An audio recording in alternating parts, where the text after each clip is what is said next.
Black Cat Lounge is sponsored by Beacon, a home for those who have a passion for filmmaking and the unusual. Paraware, apparel for the action-seeking paranormal investigator.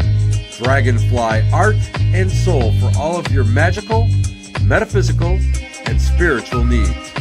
Mystery Control, your go-to feed for science, magic, true crime, the paranormal, and so much more.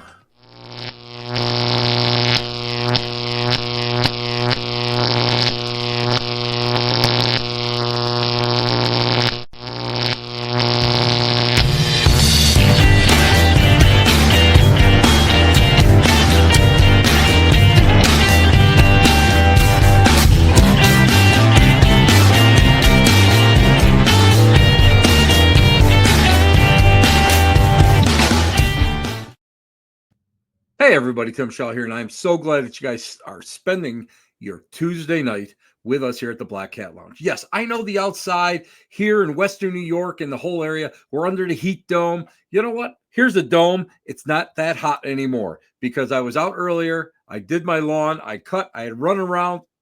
I didn't even catch any rays up there. So life is good, but it is hot, guys. It is hot. And speaking about hot, let me tell you guys what I did Saturday. A lot of people know that I'm pretty active in a lot of preservation causes, and I do put my work where my mouth is. And so Saturday, I went to, and you guys know I've spoken there before, the Concordia Cemetery. The Concordia Cemetery in Buffalo, New York is awesome. It's an old cemetery. There's like 17,000 burials there. So many 1,800 burials. It's just crazy. But a lot of the old burials, a lot of the old tombstones have been knocked down, buried, they've disappeared. And I got a chance to work with some crews to get out there and dig them up. First, they go out there, they have ground penetrating radar. They get out there and they find it. They tag it for us. And then we go out there with probes, metal probes. We find it's got there's a particular sound instead of gravel or a tombstone. And then this is what we do. We go and we dig. And we find kind of the perimeter of it. And we work and we try to excavate it out. And it is an amazing, amazing thing. It's like all of a sudden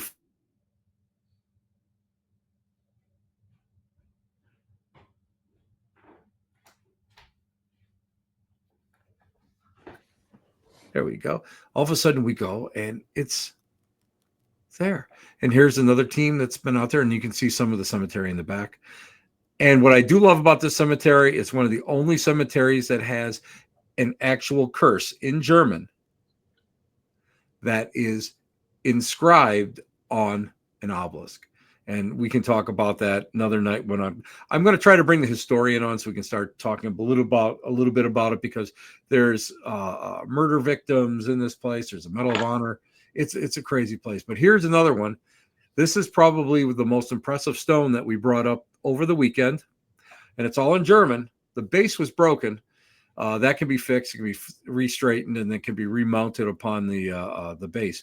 But that was roughly 6 inches underneath the ground. So, you know what? I always tell everybody in the paranormal community, sometimes you have to do something beyond just walking around the dark talking to yourself.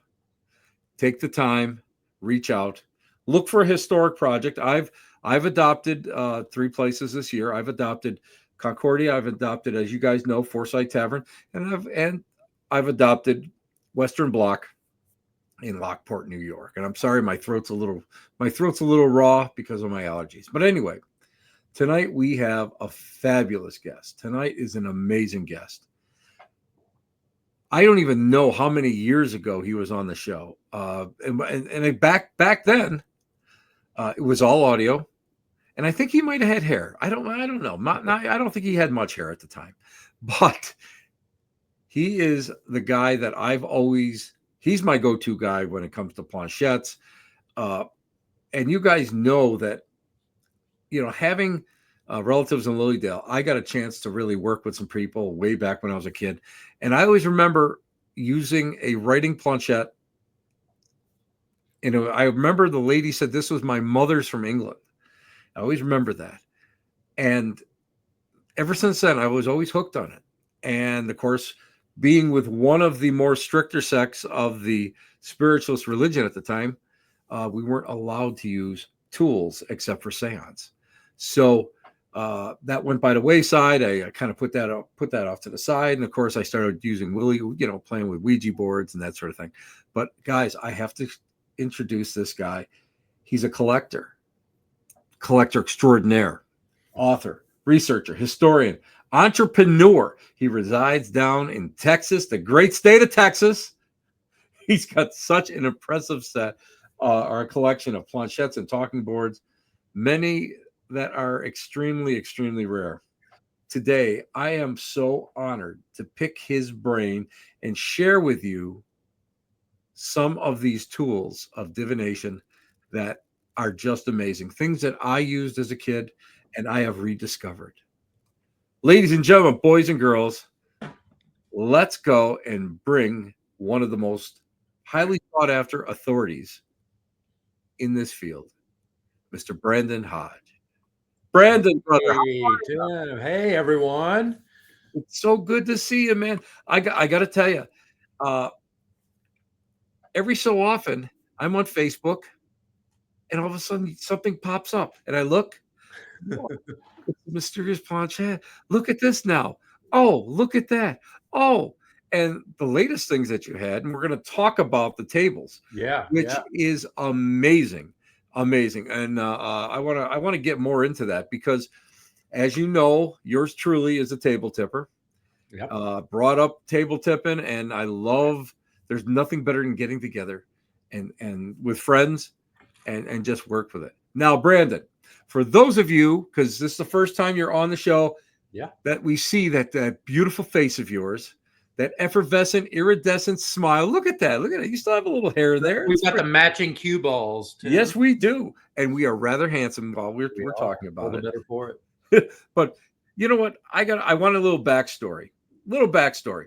All right. How to you know what? You seem almost normal. We'll say that. Well, not quite. You're a little off, like the rest of us. Yeah, But yeah. I mean, really, how the hell did you get into this? Why? I mean, mine is because of relatives. My spiritualist roots go back to the 1880s. But what's a nice Texas boy like you doing, looking for this Dabbling in stuff? the dark arts, right? For me, one of the formative, really literature. I was such a reader as a kid, and there's a Kettle Camp's Haunted Houses book was an early scholastic book find in grade school that set me toward, that kind of set me down this dark path. The other was the Time Life Mysteries of the Unknown Oh my book. God, yes. Which still, I gifted my daughter one. Today's her 12th birthday. Oh, I happy gifted my birthday to daughter her, a Mysteries please. of the Unknown book a couple years back. As it's just that one bound volume. There's the series, of course, but that one bound volume, just chapter spontaneous human combustion and Bigfoot and UFOs and all of that. So I was just this Cajun kid in Southeast Texas, but I was devouring the literature of the strange and unusual. And so I carried that with me to Austin in the mid 90s. I came here for my education. I am a degreed historian from the University of Texas. Mm-hmm. But my college job was at a shop that had a magic counter. And so Oh, I was performing card tricks and stuff for customers, but got tired of that pretty quick. I didn't like the whole public challenge of the magician. It's like I wanted to right. go to a party and not be challenged to pull someone's card out of a deck necessarily. And so I started to create this haunted antiques show that I was performing in the late 90s. And my earliest talking board and planchette acquisitions, starting in about 1997, earliest days of eBay, were for that haunted antiques show that I was Wow. performing. And I was using real spiritualism history to seed the scripts for for that show. And I performed it a few times and then retired from magic, at the ripe old age of like 24 or something. So. Listen, as we all know, there's no pension in magic. There's Right. no pension. No pension there. But yeah, I mean, that's fascinating. What was it that really drew you to it? Now, the reason I'm asking this is because I know when I ask other people, they often say, "Oh, it was like I had an experience. Oh, this is something that I've always like wondered about. Oh, so and so told me about it." Did you ever have anything like that drew you to it? What I always appreciated about these artifacts and continue to appreciate about them is that having a cool old thing is, as we both know, obviously from our current settings, having a cool old thing is for us of our men of a certain disposition is neat in and of itself. For me, having a cool old thing that was the direct tactile object that believers felt was the conduit to beyond Yes. is what drew me to them. And so, just the fact, not only was this a cool thing, but a cool thing that had a lot of Mm-hmm. belief behind it.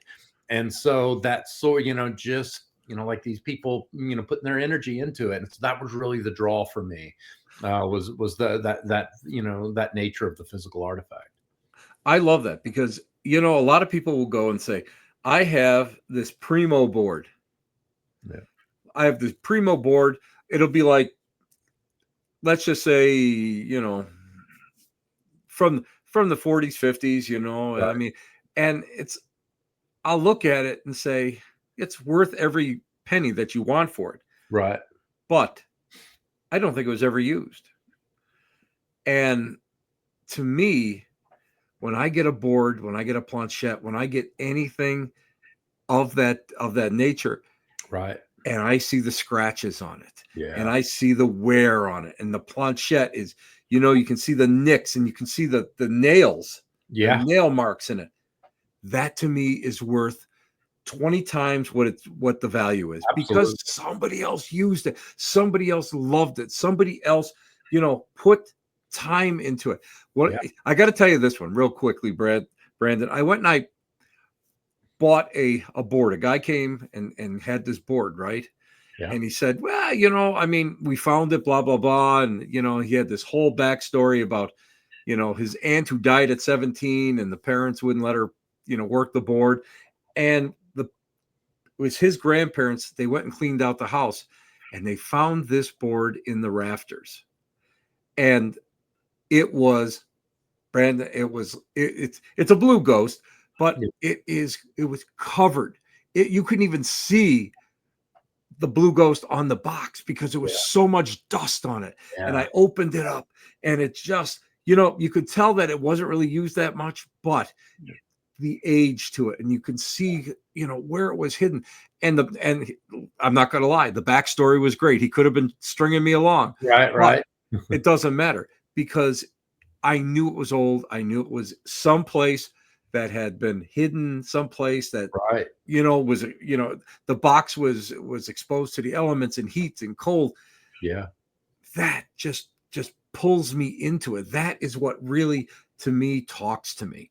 And I think, and let's put all the mediumship stuff aside.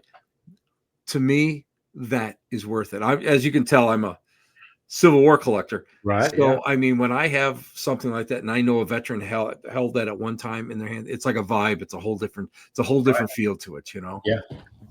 Now, Brandon, I got to ask you, there's a lot of people out there that don't have a clue between planchettes, what they were, Right. planchettes for boards. They have no idea. They have no idea what dial boards are. I have no idea. Could you Right. just give a quick rundown? Because, by the way, guys, I just want to let everybody know, Brandon has finished a monumental work Yeah. on this topic, and it'll be published within a reasonable amount of time. Yeah. And I'm going to be standing in line for a copy because of the fact that it isn't going to be an encyclopedia. Yeah. And that is a guy like me needs that. So would you just kind of break it down for everybody? So, yeah, we're kind of working backward through history for those of us who are all familiar with talking board, right? I'll just grab an old one off the shelf behind me. Here's your kind of a classic Ouija board. This is one of the probably really a second generation Ouija. So this dates from the 1890s. And it's got the alphabet on it, and I don't have the pointer handy, but it would have the indicator that is the planchette. And but that has an evolution. This doesn't exist in a vacuum. 1890 is actually rather late in the game for this type of stuff. And so working backward, the planchette, the indicator on a talking board, is itself an evolution and another step in the evolution of spirit communication. Because before pointing out letters on a board was popular, you had a writing device. Yes. And that is what we're looking at. Tim, pull yours out too, because you've got yours handy. And so when we talk about planchettes, not only are we speaking about the indicator on a talking board, but these wheeled boards actually predate Ouija boards by, you see, they've got the wheel, and then the third wheel, as it were, is a pencil. Right. So you are directly writing messages from spirits with your hands on this device. You spread out a large piece of butcher paper. Everyone would place their hands upon it, and it would begin to move mysteriously, just like the indicator on a talking board. That in itself goes back to the earliest days of spiritualism and the discovery of what scientists call ideomotor response, or what true believers just believe is a form of kind of minor possession or spiritual influence. And that comes from, and this is what I've been lecturing on, this is what I lectured at Lilydale last year, Tim. This has been kind of the focus of a lot of my research. That is, I think we have sort of definitively discovered where, and we're moving back to table tipping here, where table tipping started. And it's from the instructions of the Poughkeepsie seer, Andrew Jackson Davis. So yes. He is a practicing trance medium, a mesmerist, a practicing trance medium in the days actually before the Fox sisters. But the Fox sisters bring, with their rapping style of mediumship, where in their presence, knocks and raps are signaling out messages by tapping out letters, responding once for yes, twice or no, whatever the case may be. They create, we'll call it a viral sensation, right? All the attention gets thrown on these two young women from Hydesville, New York, with this poltergeist-like activity, first in their home and then in the seances they would perform. But you've got this guy who had been doing spiritual trance mediumship for years before them, and he doesn't initially sign on to that phenomenon. He dismisses it. He's like, no, what I do is pure. That's hokum. But when he sees that's what the public wants to see, he's like, and his followers start to go, bud, you are missing the train. This is a viral sensation, and you're the old fogey. So he starts to publish seance instructions.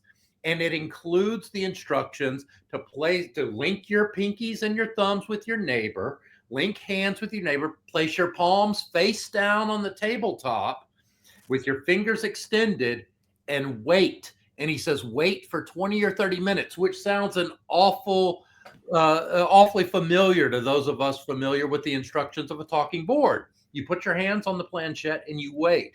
And what they begin to discover is the tables begin to move mysteriously under their outstretched fingertips. So Andrew Jackson Davis, he's very specifically telling people, he's not telling them the tables are going to move. He's telling them this is how you build the battery, the voltaic chain that's going to summon the spirits for raps. But then the table starts to move again in the same way that modern users are familiar with the Ouija planchette moving. And so they start reporting this. Holy crap, the spirits move the table under our hands. This is the first humankind's earliest observations of this unconscious muscular movement, this phenomenon.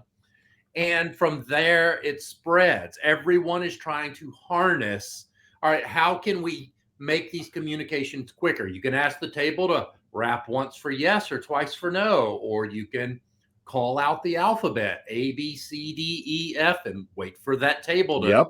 jar. And then you write down that letter in the same way. So everything begins right there with those instructions presented by Andrew Jackson Davis to his followers, telling people, put your hands on it and wait and see what happens. And so from that, you get people trying to invent new ways to harness that mysterious movement.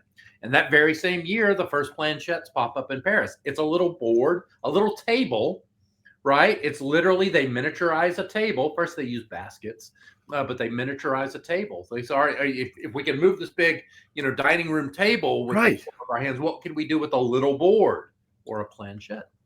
And so that's where these come from. And pretty much all of my research springs from those instructions and propels forward through the decades.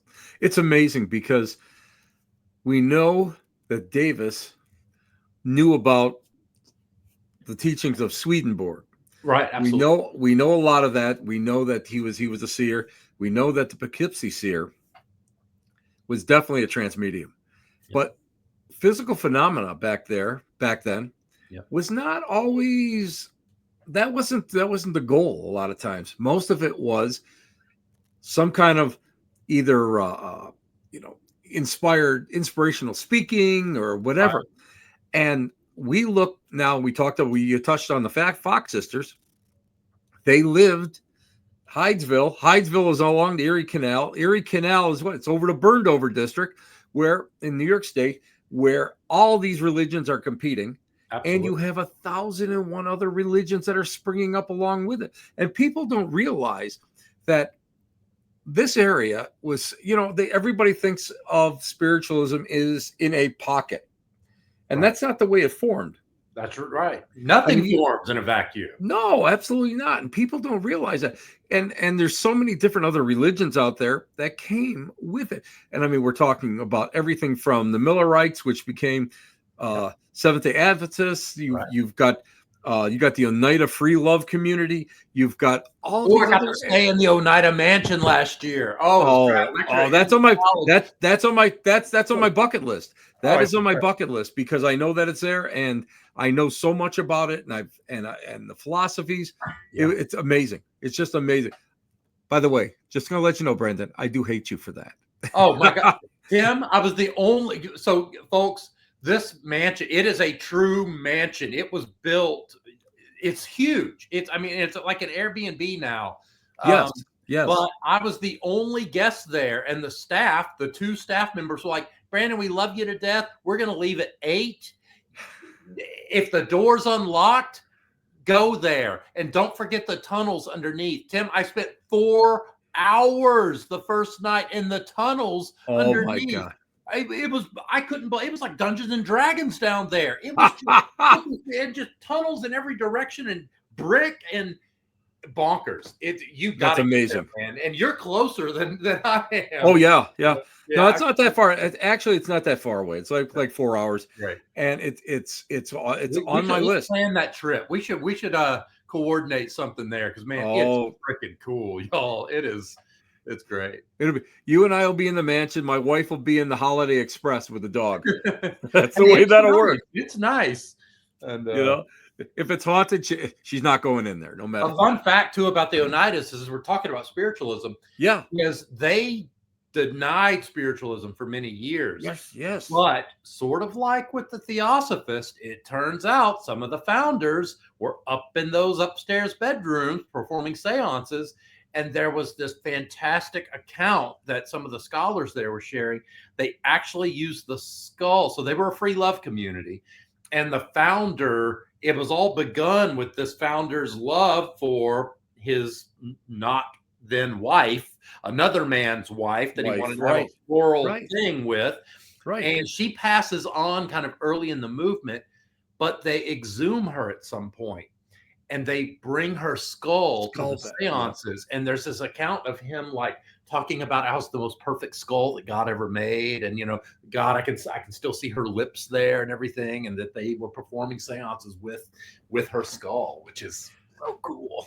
Oh, I think it, you know, I mean, but people don't realize that. People, again, even and I'm not going to get down on modern spiritualists, because what so many of them are only learning is from like the 1950s on. They're Right. not really pushing any further back than that, except for the little bubble of the spot of the Fox sisters. Right. And I think we're doing a huge injustice because of the fact that there is so much out there. It's even like divination. We talk about the prophet Joseph Smith. I Right. mean, he was always out there doing some kind of divination. He was always out there communing with, which I got a chance to walk in the sacred grove last year, and hike up Hill Cumorah, and I got a chance to do all that, and I got a chance to speak with some people.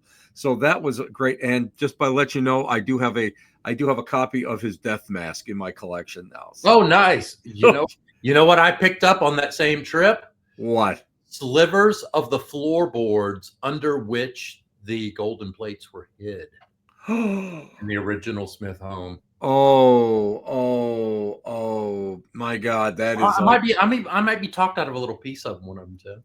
hey, that, you know, they're beautiful. Yeah. I am forever trading for different things. Believe me. You never know. I might run across a little something that you want along the way. You know, it's the way it works. That's the way collectors all work. Oh my God! But we have a great guest tonight, Brandon Hodge, and we're talking about planchettes and the history of planchettes and spiritualism and all sorts of great stuff. You know what? Now, what people don't realize, you know, we have all these planchettes, right? We all these different types of planchettes and everything.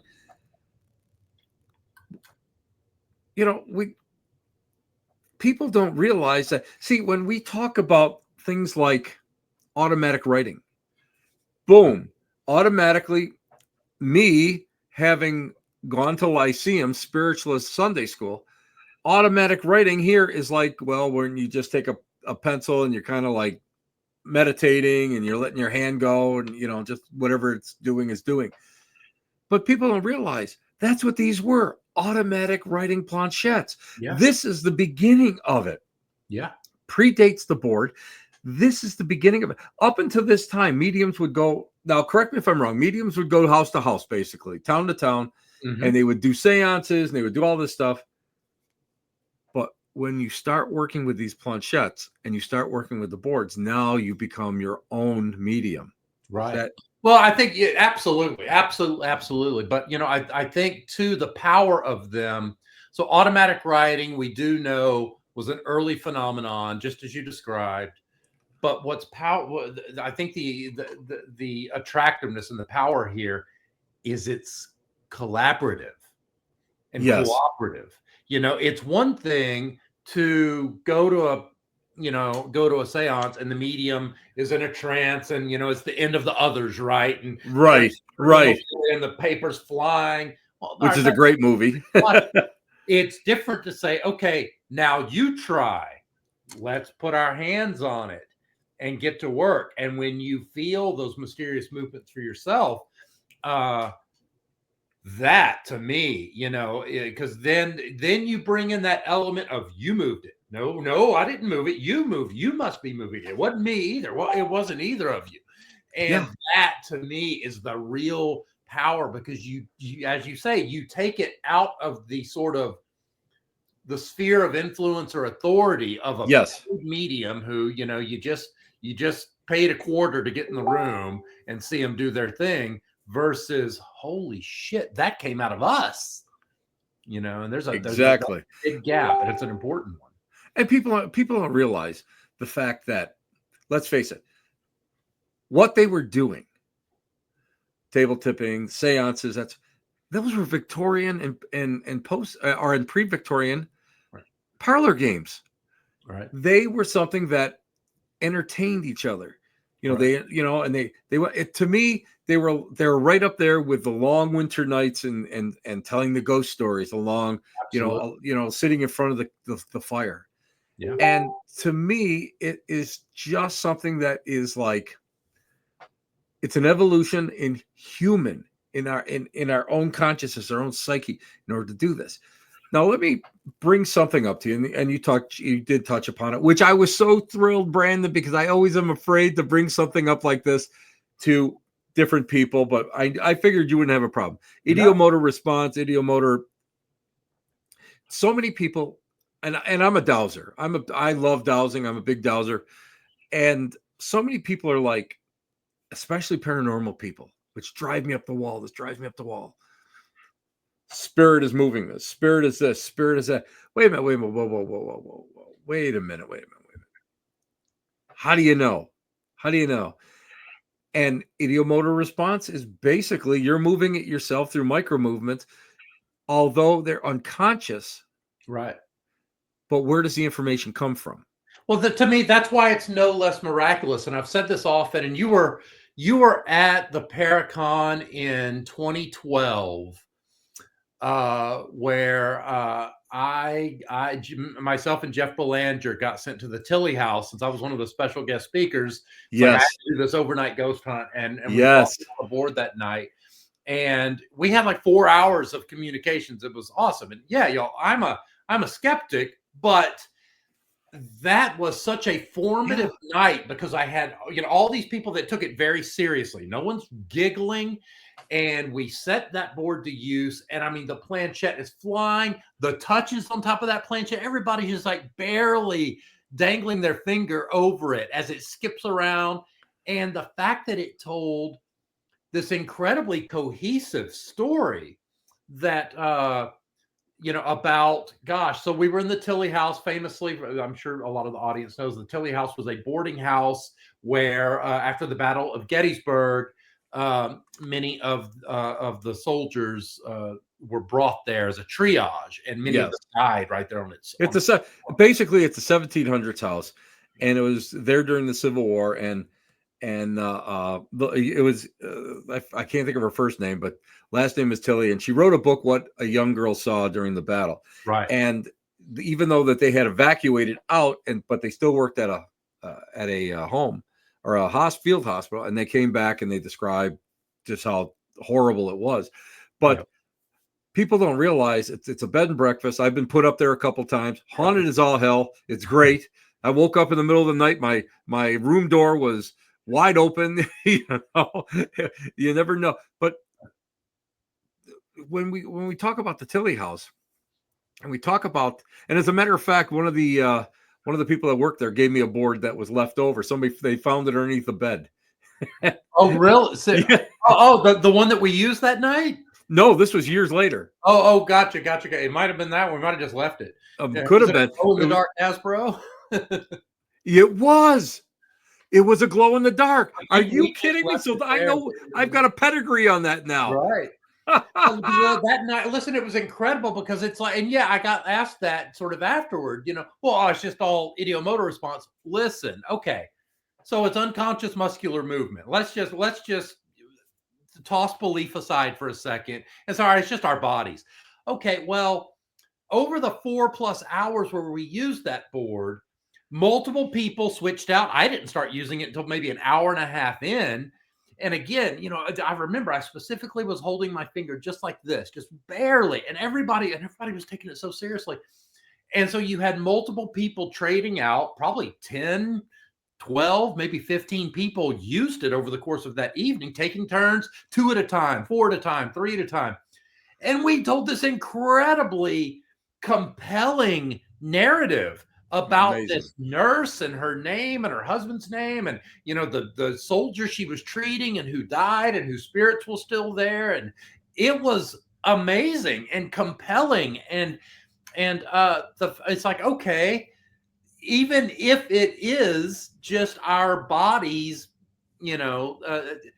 how in the world, and I get it. I mean, I get that our minds are filling in these blanks, but it doesn't make it any less compelling or amazing that we're able to create and craft a narrative like that subconsciously among multiple people. Exactly. It's not like there's one person cramming their finger on the board going, this is the story I'm going to tell. All of our brains are filling in the gaps. What year did you die? Well, it's going to go to the 1 because, back then it was only in 2000, 1, 8, 6'8". I remember she died in 1868 because that was the year planchettes were a huge craze. And so, she died 3 years after the war.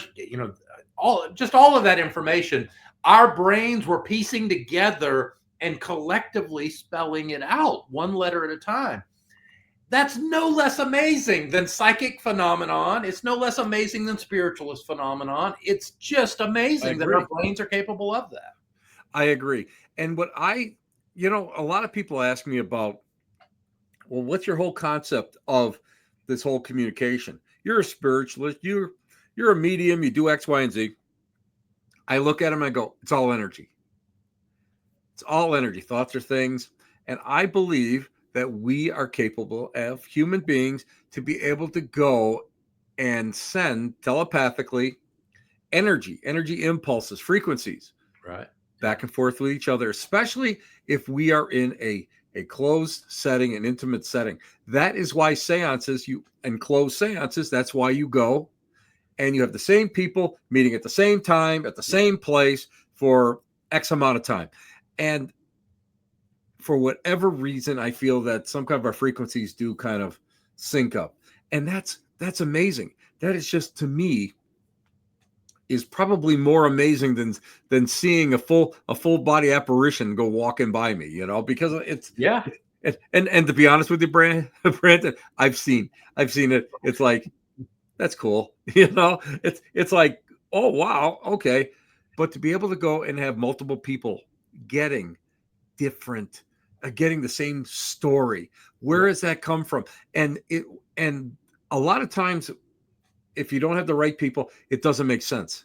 Right. But when you have something that flows, well, look at the Philip experiment back in the 1970s up in Toronto, with table tipping, and they were working with that, and they created the fake bio, and then all of a sudden, the table is correcting the fake bio. Right. How does that happen? Yeah. Where does that come from? The stuff Sorat was doing, Yes. Oh my God. Yes. It's just years and years and years of research, and not to mention all the psychical research, the SPR engaged in so much stuff, for better or for worse, with those guys sometimes, Yeah. And Price. And again, you're really getting to that sort of intermediate history between, as you said, a lot of modern spiritualists, God bless them, they jump from the Fox sisters, all the way up to like the New Age movement of the 60s and 70s. Oh, exactly. Especially now. Yeah. Especially now. Brandon, when I was a kid, they hated the New Age movement. They said it cheapened. It cheapened its spiritualism. And up to a point it did. Because now if you go to England, yourself, Australia, man, they take their spiritualism hardcore. Yeah. And I always say that we're like the fast food of spiritualism here in the U.S. because they are just so hardcore, and I love that, and I love the fact you have a career in psychical research in Europe. Yes, actually, let's move, Tim. We'll get our start. But these are my colleagues over at GREP there, the SPR. Right. You can have a real, like, legitimate career as a psychical researcher. I mean, Ghostbuster stuff, and here we can be fast food entertainment on our paranormal shows, of which we've both been parts. So, but yes, and Brandon, and how many times did the director say, let's do it again, but can you make it pop? Can you please make it pop a little bit? Yeah, okay, yeah, we'll do that. But yeah, Brandon, it's amazing. We're both on that exactly the same the same plane of existence when it comes to this, the same idea. Now, when there are just like so many different types of boards and types of planchettes. Let me ask you this: what about those dial-ups? I think I have a photo here. Let me just take a look. I think I have a photo here of one.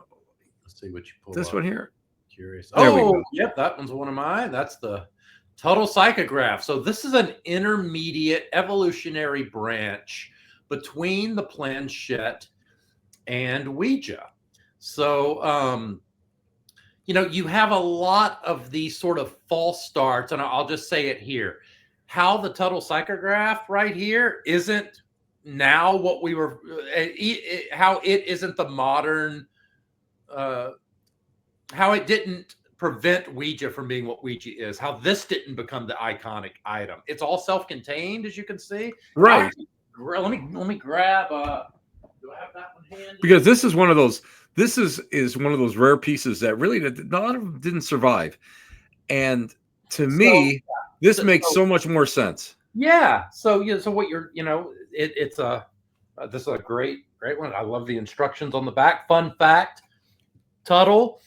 This originally was an illustration for Ouija. It was published in the newspapers, and he had an engraver add his dial plate to the illustration. It's the exact same illustration that's on the original Ouija boxes. Not that particular one, but yeah, it's funny. Tuttle totally like re-engraved. It's the same family, the same woman, the same men, and had. But anyway, so it's all self-contained. So it's up on a little post. There's some ball bearings under there, and you place your hands on it, and it begins to move just like a Ouija indicator, and spells out the the messages one letter at a time. It's got some special stuff. Yes, no, here, of course, goodbye, and don't know, and then the letters and numbers. So there's your Tuttle psychograph. This predates the Ouija board. So you have throughout history, starting with table tipping and moving forward through the decades, you have all these attempts to create alphabetic spelling apparatus. Right. Again, the primary, in table tipping, to communicate, you have to call out the alphabet. It's the same as actually with spirit rapping with the Fox sisters. A, B, C, D, E, F, G, G. Okay, someone write down G, and you just call it out and call it out and call it out. And so how can you expedite that? And so once the movement of the tables is really introduced to the equation, you have your earliest devices. Most of them are trying to harness the movement of the table and translate it. So in other words, you have, we'll use here in America, America's first commercial spirit communication apparatus is Isaac Pease's spiritual telegraph dial. And it's a little 8-inch square cigar box looking trapezoid with a very similar dial on it to this and a clock hand. And it's got this little counterweighted pulley system. So you set this in the middle of the table, you set the counterweight, you tie it to a nearby chair, or throw it on the floor. And as the table moves back and forth, the clock hand spins. And it's spring loaded, so it comes back to center. And then you tip the table again, and then you spell out H, and then you spell out E, and double L, and O. And so you just spelled hello. And so there are myriad devices that pop up. That's the earliest one here in America. There's Daniel Ornug's Emmanuelector in Berlin, another very similar. It clamps onto the side of your table. It's got a counterweighted disc, and as you tip it back and forth. And the Wagner psychograph is this crazy crisscross apparatus with these paddles on the end and an alphabet board. And so you march forward through time, and then the planchette gets popular. Oh no, we're going to write things. So it's like, it's funny. I've always called it the curious leapfrog. A Wagner psychograph is a Ouija board with a different pointer. Right. Exactly. And that's 1853. Just for reference, the Ouija is introduced in 1890. So you're nearly 40 years, 4 decades, 2 generations before the Ouija. You've got an alphabet board on the table. You've got mediums that use alphabet cards. And pencils, and let the automatic writing influence take over, and they point to letters rapidly. So it's there. But then planchettes are introduced, and those become the first big commercial success of apparatus. So it's like, all right, never mind alphabets. I guess we're going to write now. And so, but there are these alphabetic evolutionary false starts or branches on that evolutionary tree leading up to Ouija, and the Wagner the Hudson Tuttle to me psychograph is one of those. Now, why do you think that did not catch on to the extent that the Ouija brand did? I'll tell you why. Hudson Tuttle, true believer. A lot of my book centers on the push and pull between true believers making apparatus for other true believers, Yes. and Yes. businessmen trying to have a viral hit on their hands. Nothing really ever changes, right? But it makes such sense. You know, Hey, uh, Christine. yeah, but people just don't realize that so much of what we work with is commercialism at its finest. And I know for a fact, looking at trying to find not only the antiques that I have, Right. but trying to find modern reproductions is brutal. It's almost impossible to find these things. And to me, I always wondered about that. But let's face it, you know, the person that is the true believer never ever rises to the surface with Right. their work. They never ever do. And we Well, know that. and we see a similar thing, to take that even a step further. Lord knows it's the story of our modern times too. When the Ouija is introduced, the creatives who introduce Ouija, the creative class, the poor guys that are trying to scramble up investors to bring their bright idea Yes. to life, Yes. they get screwed too. They end up leaving the company under bad circumstances because the money came in and called the shots. Exactly. And you know as well as I do, they never make mistakes. They only make revisions. And the revisions are always worse than Yeah. than the original. This is one of the this I've actually seen only one of these in my entire life, and it's probably in your collection. But this always amazed me. This planchette here, Oh yeah, the mystic artist. where you would put your hand on there, and it was designed. Now, correct me if I'm wrong, but this mystic artist, this was designed solely just to draw, right? To draw and communicate. So yeah, the mystic artist, and I'll grab it because it's right around the corner here. It is amazing to me. I've only seen one in real life. Yeah, Dr. Jennis was and Dr. Afed, FC Jennis and E.H. Grove. Grove was a chiropractor and a sun bath practitioner in the 1910s. So it was all about he had this big sun bath or sunbathing room, right, with different filters and lights, like some crazy like dark crystal Skeksis contraption, and you would lay there under these different filters and everything. But wow, there it is. That's there. gorgeous. And what's neat about this is that, but it's neat, but it's also not actually in the instructions, and it didn't come with the talking board.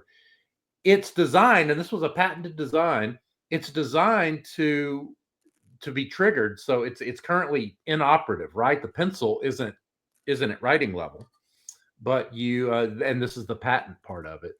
You unclick it here, and it's spring loaded, and now it's ready to write. But the instructions don't say why it does that. Presumably, I don't want to write on my Ouija board, right? So I lock it up, and now it's a Ouija board pointer. It never says that anywhere in the instructions, and it didn't come with a separate sheet that you could use as a talking board. But hey, handy dandy locking mechanism for no explainable reason. But it makes sense. It makes sense. And innovation. But that is gorgeous. Like I say, I've only seen one that somebody had years ago. And you've got the second one I've actually saw. When I saw that, when I was going through borrowing photos for tonight's interview, I said I have to share that because that is just such a unique piece. Now, originally, when we start talking about the table tipping, let's go and let's talk a little bit. I was on your site and I was stealing photographs. It's not theft when you're a friend, right? That's true. That's true. But I mean, I have a lady made me a beautiful board. She modified an old table. It's got claw legs on it. It's just absolutely gorgeous. Put a Ouija board on there, and as a matter of fact, it's my soccer ball size crystal ball stand is what I use it for. Right. But it is amazing because of the fact it is a three-legged table, and we know that so many of the tables back then they used to use 3 legs. Right. Now let's talk. This one is what let me just call it up. And this one is so beautiful, and I am so amazed to buy it. You Yeah. got to tell them, you got to tell everybody more about this. This is Yeah. gorgeous. This is a very recent discovery. So, I mean, my book, the writing on my book has been completed for about a year, but we're still, especially as we negotiate with publishers, I'm still researching and adding things as they come. And this was a recent discovery. I had been corresponding with Alejandro Parra, who has a psychical research facility in Argentina, where spiritism is still very big. Huge. Yes. Yes. And he put me in touch. He had some kind of grainy photographs of a device called the Caripe, and it's a Ouija-like device with an attached indicator. It's beautiful in its own right. It's from the 1930s. And I was trying to get better pictures of that, and he put me in touch with the Estancia Constancia. No, I'm sorry, Espirita Constancia Association in Buenos Aires. And much to my surprise, I get pictures of that. So I asked for, hey, you've got this Ouija-like device. I'm trying to get better pictures for my book. And suddenly that pops up in my inbox. And I was like, holy crap. And here's why I was holy crap about it. There is another table, which I'm sure you probably have that one prep. Let's bring that one up. We'll talk about this one first and then jump back to the other one. Okay. This table is in the collection of bizarre magician Christian Chelman in Brussels. Fantastic fellow who I've been corresponding with since the late 90s. And I had the pleasure of documenting this item in person on my honeymoon, about, I don't know, 15, 16 years ago or so.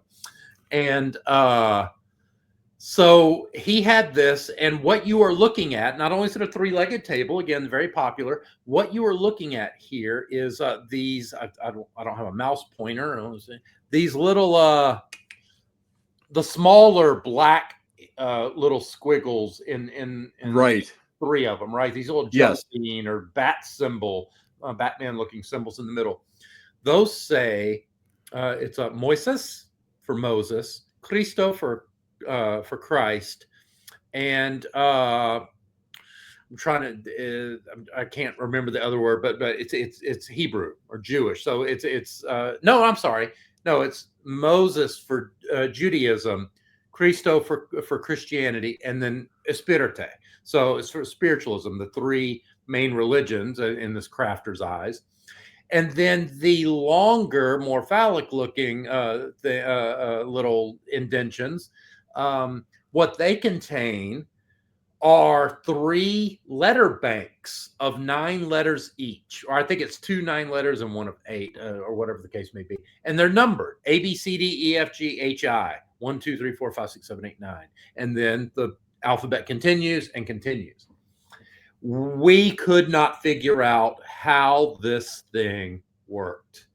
How do you communicate with it? It turns to, but there's no indicator. There's no way to point to those letters in a weird sequence. Couldn't figure it out. And when we do figure it out, we also get the answer to the origins of the first table you showed. Because Allan Kardec, the founder of French Spiritism, describes 2 things in his writings. One, he describes the first, which we're back to this one. Let's keep that one up for a second. He describes how when the table tipping craze of 1853 hits Cadiz, Spain, which we had very little evidence of anything going on in Spain at that time. It hit, but we just don't have a lot of just a lot of that body of knowledge hasn't been translated yet. And what I am able to get my hands on, I do translate.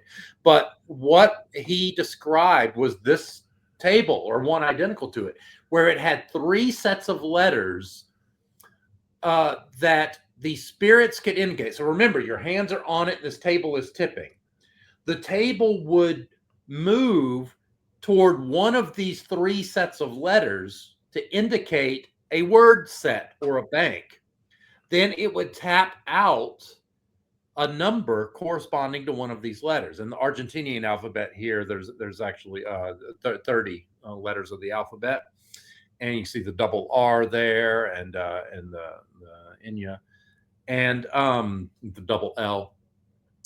And what the purpose of this was is that it was cutting your communication time from calling out the alphabet over and over and over. It was cutting out your communication time by 2/3, because it could go right to the letter. The spirits could indicate, go to letter bank 3 and tilt in that direction, and then 1, 2, 3, and it just selected R. Wow. And so it was cutting their communication time by 2/3 by not having to call through the entire alphabet. That was the intention. So we can thank Italian magician Stefan D'Amore, himself the author of a fantastic book on bizarre magic, for locating that and providing that to Christian and I, and saying, is there something here? It also describes the operation of the Antwerp table. And the reason we know this is now the Antwerp table, which is the second one you showed, is not only does it operate exactly the same, but in 1864, Kardec writes about traveling through Antwerp and meeting a typography medium, which is a table tipping medium. Right. He used a 3-sided table that matches very closely the description of that. So you have the Spanish and Belgian refinements of early table tipping, but predating the Ouija board again by 35 years or so. That's amazing. These alphabetic spelling tables. So that's what those are. And, that's amazing, because again, none of this is ever brought up. I've taken classes in table tipping. Right. The history is not there. No one has the history. You are bringing forth all this esoteric knowledge. My wife wouldn't call it esoteric. She'd have another name for it. But anyway, but seriously, this esoteric knowledge that people do not have and people need to have. And that is what is, to me, is what I think your life's purpose has to be, to fill in that dark area where people don't have an idea. And, and I'll be honest with you, you're dispelling so many.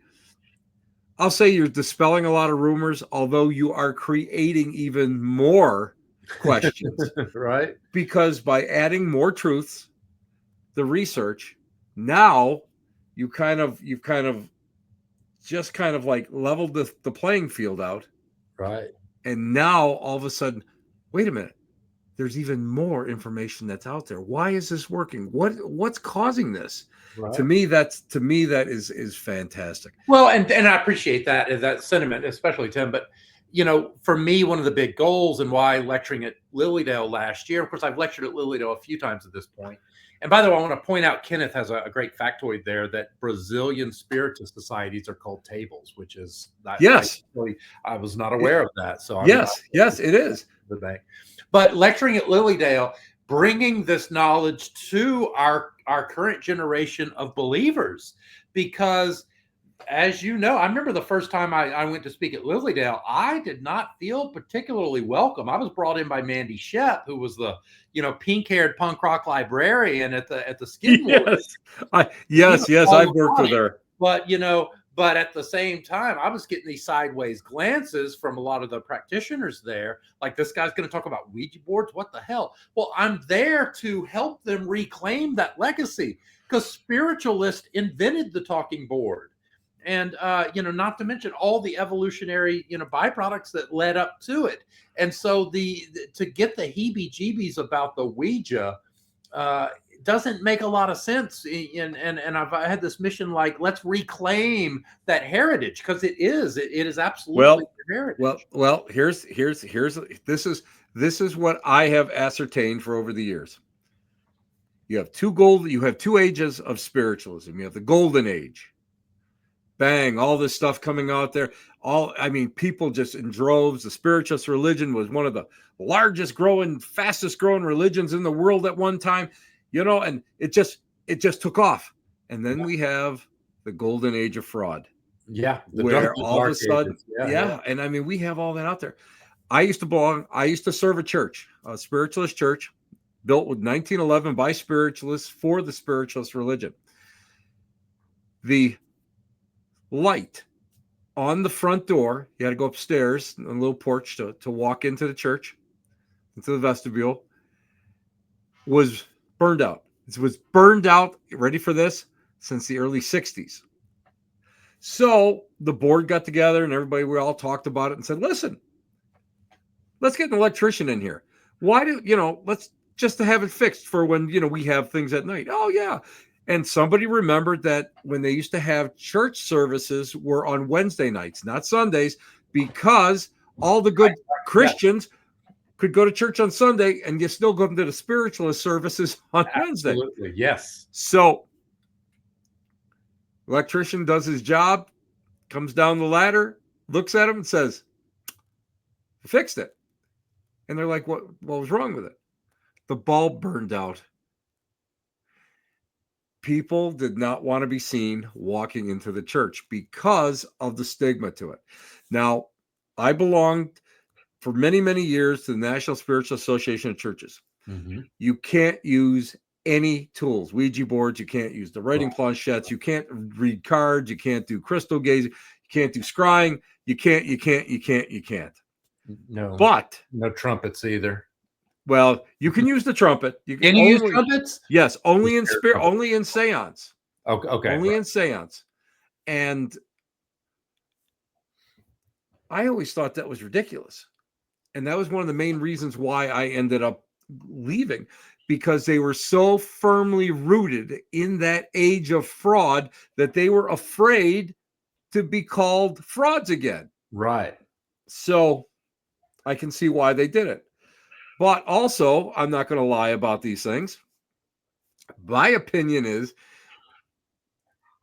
you have Lily Dale. That is a great community, but it's also something that is financially dependent upon mediums. Right.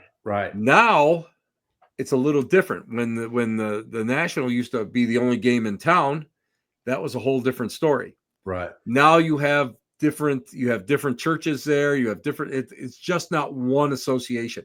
So now it's more open. And now I always remember when the late Raymond Buckland, who I knew, came there, and he was always welcome. And I thought to myself, my God, this is insane. You're welcoming Ray Buckland? Right. This is the guy that brought, that developed the Wiccan religion. He knew Gardner in England and there's all this shit, and it's like, really? And he taught a class on tools for the medium. And it was accepted. And it was a great class. I took the class with him. It was amazing.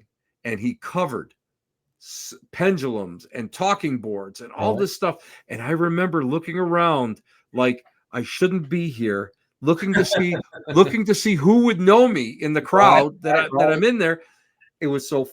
Now Lily Dale is very, very open to it. Now, I mean, there's still they still have, they're kind of strict in some things. Yeah, I remember being there. It was, probably 10, 12 years ago. I was there, and I was at the museum with Ron Nagy. Oh, Ronnie?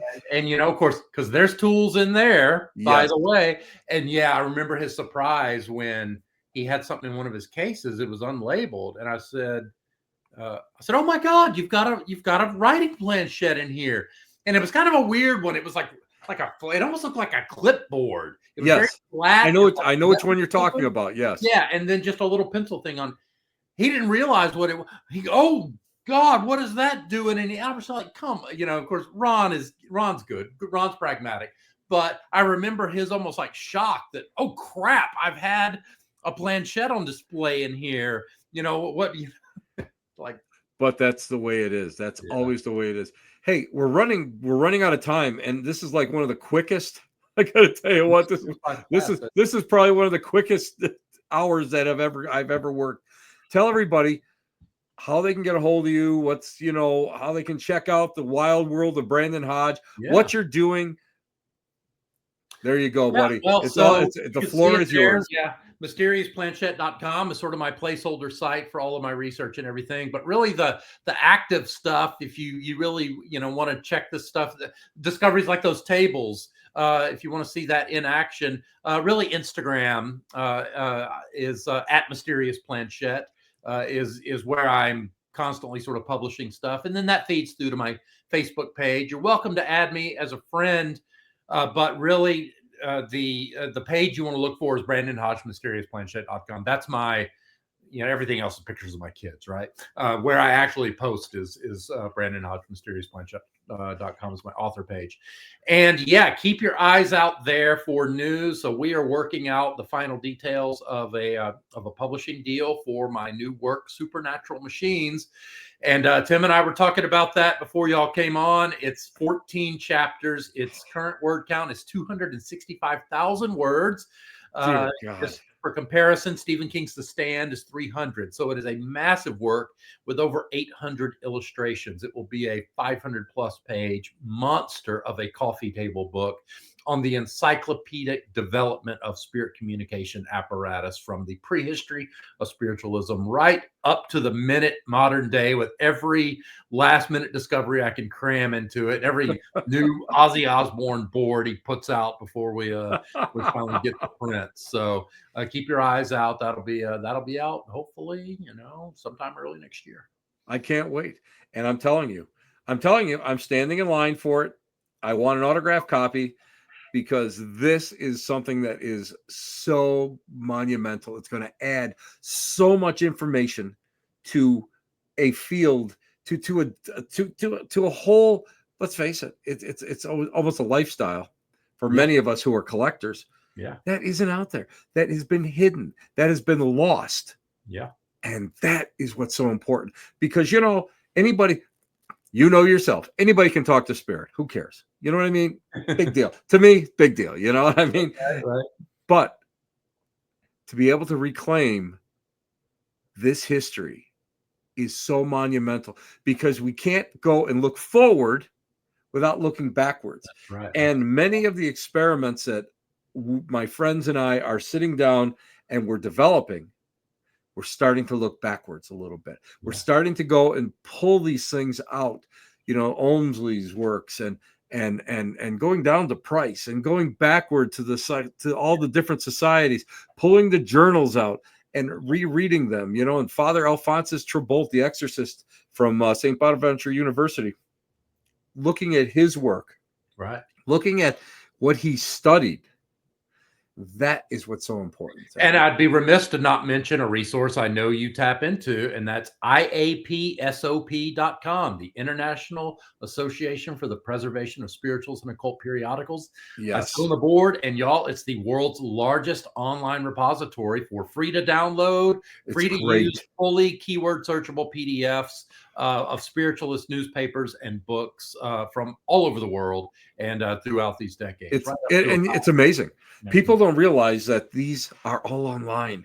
And you know what? I love just sitting there, and I like reading the old days, somebody else's words, somebody else's experiences, and being able to turn around and put it into our modern context. Absolutely. So that to me is always been something that is so amazing to me, so important. Brandon, expect you to whip out a 3-sided alphabet table now, Tim. Get to work. Please. If you saw it was listen, my basement is like your wall back there. You and I could make a decent living if we charged $3 a person to come through our house. Right. Let's get on it. Yeah, one of these days. Hey, stay on the line. I want to thank you properly off the air. And this has been an amazing evening. I appreciate your time. I appreciate your knowledge more than anything else. And I hope that everybody out there actually has learned just this much more in order to go and really further the idea and the practice of using divination tools. Absolutely. And communication tools. And that's what's so important. Absolutely. Stay tuned, baby. I'll be right back. Yeah. Thanks, everyone. Brandon Hodge, amazing. He's just an amazing individual. He's an amazing person. I love his collection. It's been so long. We have not he like I say, he was on the show when I was on the old Para X network a billion years ago. You know, let's see, wait a minute. There is post-COVID and pre-COVID. He was definitely pre-COVID, but amazing. Guys, this is what we should be all trying to do. It's just not going out there with your recorder and what you see on TV. You know, that's just pop culture. That's pop culture. Yeah, there's a place for it. But let's look at the old days. Let's look at the old stuff. Let's look at the old ways. You know me, man. I'm out there. I'm a flint napper. I go out there and I wander the hills. I recreate marches. I'm out digging up tombstones. This is what's amazing. This is what's important. Reach deep, and push yourself further than what you saw on TV. Push yourself further than anything else that's out there. Okay, guys? Until next week. This is Tim Shaw. You're here at the Black Cat Lounge. It's Tuesday nights, baby. It's where the elite meet, next to the dumpster transfer station. Take care, guys. Good night. Be good. Stay safe. Those of you that are in the heat, watch yourselves. Those of you that are relaxing, try not to fall asleep. Ciao, babies. Bye-bye.